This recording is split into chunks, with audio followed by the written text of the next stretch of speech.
अस्सलाम वालेकुम। आपका नाम? हसनैन। हसनैन, क्या करते हो? मैं जॉब करता हूँ। ऑलराइट, मुझे बताओ आपका फेवरेट बैंड कौन सा है? मेरा बैंड रॉक रॉक रॉक। कौन सा ऐसा पाकिस्तानी बैंड है जो आपको बहुत ज़्यादा पसंद है? मैंने तो वैसे कोई बैंड ज़्यादा सुना नहीं है बाहर, लेकिन जो म्यूज़िक चैनल्स जो पॉक्स पे चलते रहते हैं वहाँ पे सुना है। अच्छा, मुझे ये बताओ क्या ऐसा रीज़न है कि बैंड्स बनते हैं उसके बाद टूट जाते हैं, तो कौन सा ऐसा बैंड है जो कि टूटा है उससे फ़ायदा हुआ है और लाइक उसके बैंड मेंबर्स को नुकसान हुआ है या उन्हें फ़ायदा हुआ है और सिंगर को नुकसान हुआ है? नहीं, वैसे तो अभी जो सबसे ज़्यादा नुकसान हुआ होगा ये आतिफ असलम का जो पहले बैंड था। आतिफ असलम का जो पहले एक बैंड था वो जो टूटा था, उनके बैंड को कुछ ज़्यादा ही नुकसान हुआ होगा और हमारे पाकिस्तान को उससे ज़्यादा नुकसान हुआ होगा, क्योंकि वो अभी इंडिया में अपना जो एक फ़न दिखा रहा है। एक सबसे बड़ा जो नुकसान हुआ है वो यहाँ पर पाकिस्तान को ही हुआ होगा। अच्छा, ना मुझे बैंड को ना किसी चीज़ को, सबसे ज़्यादा नुकसान हुआ है वो पाकिस्तान को हुआ है, क्योंकि हमारा इतना अच्छा जो गुलूकार था वो इंडिया चला गया।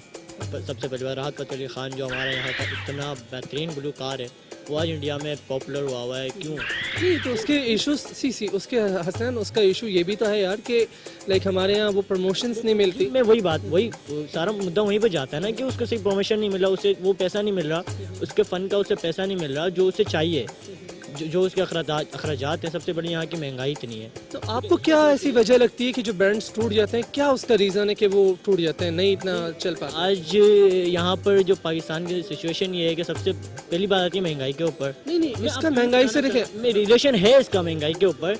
जितना पैमाने पे बंदा होता है उसका खर्चा भी इतना ही होता है। नहीं, एक जो बैंड है एक जो बैंड है जैसे आतिफ असलम है, जल बैंड के साथ था, वो टूट गया। आतिफ सेपरेटली अपना काम कर रहा है, ठीक है, वो गा रहा है, बहुत सारी इसकी वीडियोस आ रही हैं और काफ़ी उसने अपना एक ट्यूली एक आइकन मान चुका है, ठीक है।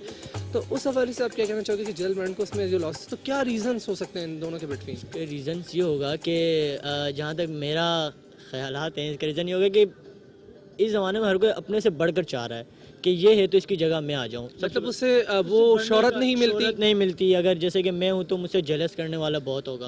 तो कहने का मतलब है कि गिटारिस्ट ये समझता है यार कि सिंगर का इनाम जा रहा है ज़ुख़ुर शुमा। सिर्फ सिंगर का ही जा रहा है, मैं तो गिटार इतना अच्छा बजा रहा हूँ तो मेरा क्यों नहीं जा रहा। बाहर से ये सोचना चाहिए कि यार गुलूकार अपनी जगह, लेकिन उसका जो गिटार मैन है वो अपनी जगह पर अपनी जो है ना अपनी एक पोजीशन रखता है और सिंगर अपनी जगह एक पोजीशन रखता है। तो उसे ये ना सोचना चाहिए कि सिंगर जो है ना मेरे से ज़्यादा वो महारत लेकर जा रहा है और मैं अपनी जो है ना बिल्कुल लो पर जा रहा है। ऐसा कुछ भी नहीं है। अगर गिटारिस्ट नहीं है तो सिंगर नहीं है, सिंगर नहीं है तो गिटारिस्ट नहीं है।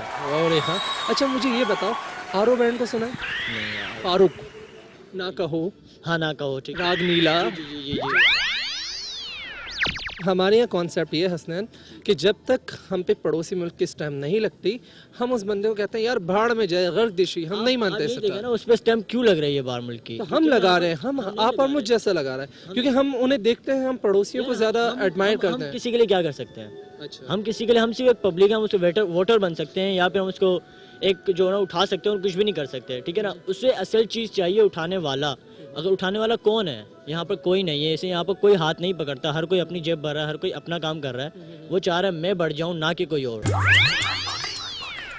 क्या मैसेज देना चाहोगे हमारे जितने भी सिंगर्स हैं और जो बैंड्स हैं जो कि टूट जाते हैं, उन्हें क्या कहना चाहोगे? कहो उन्हें खुद कुछ मैसेज। पहले तो उनको यही मैसेज दूंगा कि गिटारिस्ट है तो सिंगर है, सिंगर है तो गिटारिस्ट है। ना सिंगर कभी अकेला महारत बना सकता है, ना कभी गिटारिस्ट अकेला महारत बना सकता है। ओके, बहुत बहुत शुक्रिया, खुशहाल हो सही, थैंक यू।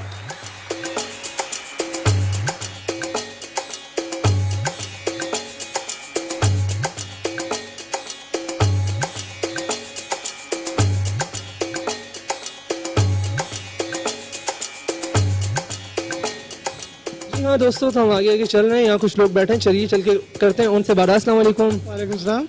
जी, आपका नाम? आज़ाद खान, मुस्तफ़ा आज़ाद खान। मुस्तफ़ा आज़ाद खान, कहाँ से आपका ताल्लुक है? मैं कराची से हूँ। कराची से। आज़ाद साहब क्या करते हैं आप? मैं एडवर्टाइजिंग कंपनी में होता हूँ। अच्छा जी, मुझे ये बताइए म्यूज़िक का आपको शौक है, सुनते हैं? हाँ जी, सुनता भी हूँ, गाता भी हूँ। अच्छा जी, गाते भी हैं? फिर तो हम आपसे एक गाना ज़रूर सुनेंगे। हाँ बिल्कुल, क्यों नहीं भाई।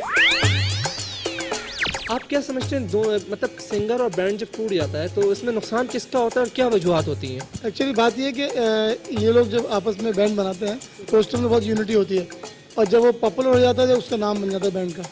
लेकिन जब आगे जाते हैं तो उसके अंदर सबको बराबर से उनको उनका जो हक है वो नहीं मिल पाता, इसलिए वो टूट जाते हैं और अलग हो जाते हैं। इससे बाकी लोगों को सब जिन्होंने इतनी मेहनत से बनाया होता है वो टूट जाता है। हक से क्या मुराद है, सरा तो हुआ है उन्होंने। नहीं, बहुत सारे लोग मिलकर एक चीज़ बनाते हैं और जब सबको शेयर बराबर का नहीं मिलता, उस शेयर को मैं हक की बात कर रहा हूँ। मतलब आप शोहरत के ऊपर बात कर रहे हैं या दौलत के ऊपर बात कर रहे हैं? मैं दौलत की बात कर रहा हूँ। जब शोहरत मिल जाती है तो दौलत भी इक्वल होनी चाहिए। जिस तरह शोहरत होती है, एक ही बंदा आगे होता है, बाकी लोग पीछे होते हैं। जिनकी वजह से आगे बढ़ते हैं वो पीछे रह जाते हैं, और एक बंदा जो होता है मतलब वन मैन शो हो जाता है। बैंड जो बनते हैं वो टूटना सही बात है या गलत है? गलत बात। तो आप उन्हें क्या मैसेज देना चाहेंगे? सामने देखकर कुछ भी कह दीजिए। मैं चाहता हूँ कि यूनिटी में ज़्यादा मज़ा होता है, जबकि इंडिविजुअल गाने में एक बंदा होता है और यूनिटी में ज़्यादा लोगों को फ़ायदा होता है। अच्छा जी, आज़ाद साहब, अब आपने कहा था कि मुझे गाना आता है और ऐसा तो हो नहीं सकता कि मैं आपके लिए आरो बैंड का रागनीला एक वीडियो है बड़ा ज़बरदस्त सा, वो प्ले करूँगा। लेकिन उससे पहले मैं आपकी आवाज़ में कुछ सुनना चाहूँगा। मैं नहीं, मतलब हमारी जो देखने वाले हैं मरगरी चिरी, तो वो आपका कुछ ना कुछ सुनना चाहेंगे, तो वर्कडन। देखा न था कभी हमने ये समा ऐसा नशा, तेरे प्यार ने दिया सोचा न था, खो गए सपनों में हम। देखा न था कभी हमने ये समा ऐसा नशा, तेरे प्यार ने दिया सोचा न था, खो गए सपनों में हम। देखा न था।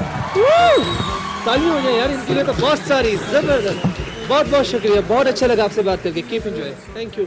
बनाना जी दोस्तों, तो बात हो रही है यहाँ पे, लोगों से ले रहा हूँ मैं उनके राय, उनके कमेंट्स के, उनका क्या सोचना है हमारे पाकिस्तानी बैंड्स के हवाले से। अभी कुछ देर पहले मेरी बात हुई हसनैन से, साथ साथ बात हुई आज़ाद भाई से। वो तो क्या खूब गाते हैं, क्या आवाज़ है उनकी। बहरहाल उन्होंने अपनी अपनी राय पेश की गानों के हवाले से, बैंड्स के हवाले से, कि बैंड टूटते हैं तो ये बहुत गलत है, ऐसा नहीं होना चाहिए। और वो सबको जो है ना एक यकजहती देखना चाहते हैं हम सब में, कि हमारे जो सिंगर्स हैं और जो भी बैंड्स हैं वो ना टूटे, वो हम लोग को अच्छे अच्छे सॉन्ग्स देते रहें, अच्छा अच्छा काम करते रहें। जी हाँ, और जो बात है मिलजुल के जो बंदा रहता है और जो मिलजुल के काम होता है, कुछ और इसमें बरकत होती है, कुछ अलग ही उसका मज़ा होता है।